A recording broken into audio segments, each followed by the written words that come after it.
Tidak ada orang yang malas di dunia ini. Yang ada hanyalah orang yang tidak termotivasi.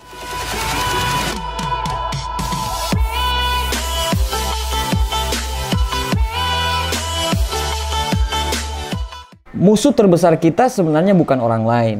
Musuh terbesar kita itu sebenarnya bukan kompetitor. Tapi musuh terbesar kita adalah bagaimana kita mengalahkan diri sendiri. Bagaimana mengalahkan rasa baper, bagaimana mengalahkan rasa malas, bagaimana untuk menjadi orang yang lebih baik daripada kita yang kemarin. Sebenarnya itu aja musuh kita gitu. Untuk menjadi sukses, untuk menjadi orang yang dianggap, ya kita sebenarnya harusnya memperbaiki diri kita. Nah sekarang bagaimana caranya kita untuk menjadi kita yang terbaik? Apa yang sudah berubah di kita 2019? Kalau kita merasakan tidak ada perubahan, berarti ada yang salah. Seperti tadi yang saya katakan, tidak ada orang malas di dunia ini, yang ada hanyalah orang yang tidak termotivasi. Jadi kalau Anda mau untuk menghilangkan rasa malas Anda harus temukan why-nya dulu. Misalnya begini, kenapa saya harus menyelesaikan skripsi ini di Juni 2020? Kenapa saya harus menyelesaikan pekerjaan ini di awal 2020? Kenapa saya harus melakukan itu? Kenapa saya harus melakukan ini? Itu harus ada why-nya dulu. Kenapa Anda harus melakukan itu? Kenapa saya harus sukses? Kenapa saya harus hidup? Anda harus temukan itu. Karena banyak sekali orang sudah tahu apa tujuannya, tapi dia tidak mengetahui siapa diri dia, sejauh apa kemampuan dia, dan apa kelemahannya dia. Semut di seberang lautan itu kelihatan, tapi gajah di pelupuk mata tidak kelihatan. Ya kita kadang menyalahkan orang lain dengan apa yang terjadi dengan kita. Padahal sebenarnya sumbernya itu dari diri kita sendiri. Kalau kita sudah punya alasan kenapa kita harus melakukan itu, saya pikir rasa malas itu akan hilang. Contoh kecil misalnya seperti ini. Besok jam 8 kita harus ujian gitu. Sebenarnya kita tidak pernah bisa bangun jam 8 karena kita tahu besok ujian. Karena ujian itu akan mempengaruhi nilai. Kalau umpamanya nanti kamu jelek nilainya, IP-mu tidak bagus, akhirnya kamu berusaha semaksimal mungkin supaya kamu bisa bangun jam 8. Tanpa sadar ya, alam bawah sadarmu itu tersetting supaya untuk bangun jam 8 gitu loh. Kenapa? Karena kamu ketemu why-nya. Kenapa kamu harus bangun jam 8? Karena kamu mau ujian, dan ujian itu bisa mempengaruhi nilaimu. Nilaimu bisa mempengaruhi kuliahmu.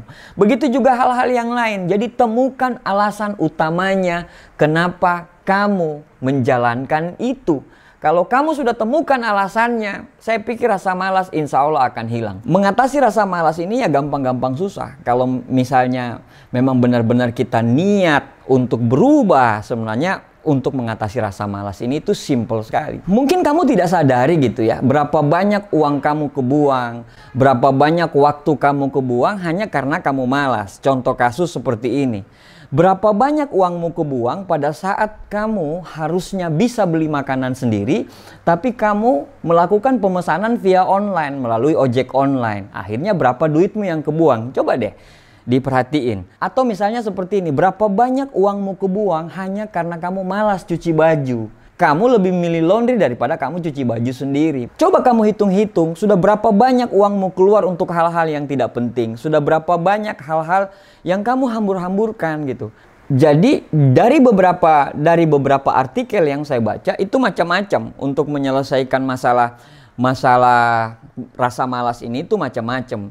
Ya, ada yang 13 macam, ada yang 5 macam, gitu ya, ada yang 7 macam-macam. Tapi di sini saya coba mengulik 5 saja yang saya anggap penting. Yang pertama, simple sekali, jangan menunda. Jangan pernah menunda apa yang sudah Anda kerjakan. Kalau Anda sering menunda, itu sama aja Anda menggampangkan sesuatu. Nah, dari menggampangkan inilah akhirnya pekerjaan-pekerjaan besar akhirnya terbengkalai. Yang kedua adalah buat goals ya, buat target jangka pendek, jangka menengah, dan jangka panjang. Jangan cuman goals jangka panjang. Jadi Anda harus punya goals jangka panjang, jangka pendek, dan jangka menengah. Orang malas itu karena tidak punya motivasi. Kenapa dia tidak punya motivasi? Karena dia tidak punya goals. Mungkin dia punya impian tapi dia tidak punya goals. Impian dan goals itu adalah sesuatu hal yang berbeda gitu. Impian sesuatu hal yang besar, sedangkan goals ini adalah sesuatu hal yang kita harus capai tahap demi tahap. Jadi pada saat Anda punya goals jangka panjang, Anda juga harus punya goals jangka menengah. Dan Anda pun punya goals jangka pendek. Bagaimana caranya kita bisa makan gajah? Gajah itu besar, bagaimana caranya kita makan? Yes, kita harus potong gajah itu sedikit demi sedikit. potong kecil-kecil, baru kita bisa makan gajah itu.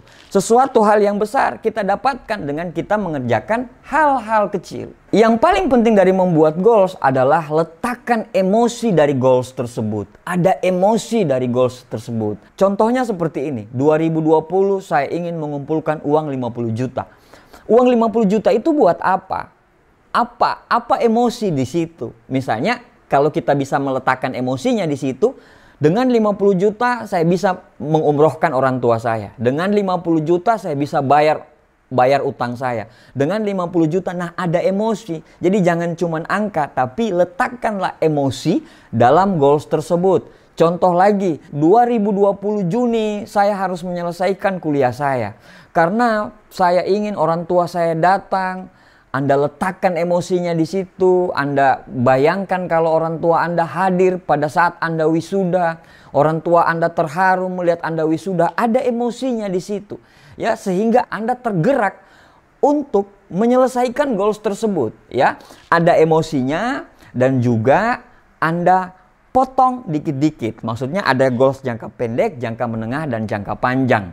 Itu yang kedua. Yang ketiga adalah Anda harus punya catatan harian. Catatan kegiatan apa yang Anda harus lakukan. Misalnya dari jam 6 sampai jam 7 cuci baju. Dari jam 7 sampai jam 8 ngerapiin kamar. Dari jam 8 sampai jam 9 mungkin apa gitu, olahraga atau sebagainya. Jadi Anda harus punya catatan itu dan bergerak sesuai dengan catatan itu gitu. Sebuah masalah besar itu didapatkan karena masalah kecil yang tidak terselesaikan. Anda akan sangat teratur hidupnya. Kalau Anda sudah teratur hidupnya, insya Allah Anda akan jadi orang sukses. Karena tidak ada orang sukses yang tidak teratur hidupnya. Yang berikutnya adalah hindari hal-hal yang nyaman. Misalnya pada saat Anda bekerja siang, ya siang hari Anda melihat sofa atau Anda melihat tempat tidur, ya hindari hal-hal tersebut. Karena pada saat kondisi kita capek, ya kita sangat tergoda sekali untuk tidur, untuk rebahan, dan macam-macam. Yang kelima ya memang agak nyeleneh. Tapi menurut saya ini benar juga gitu ya. Karena beberapa kali saya review, saya flashback.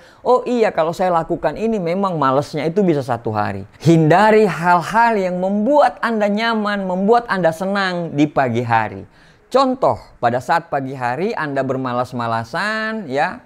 Di pagi hari langsung pegang handphone, langsung lihat-lihat kanan kiri tanpa terasa waktunya udah habis.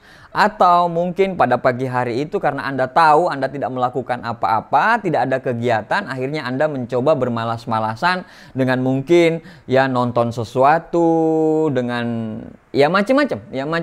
Jadi itu yang dihindari. Pagi hari itu hal yang bisa membuat kita semangat satu hari itu. Ya, 24 jam kita itu dipengaruhi bagaimana paginya kita. Bagaimana kita bisa menyambut pagi gitu ya. Karena di pagi itu aura semangatnya itu luar biasa.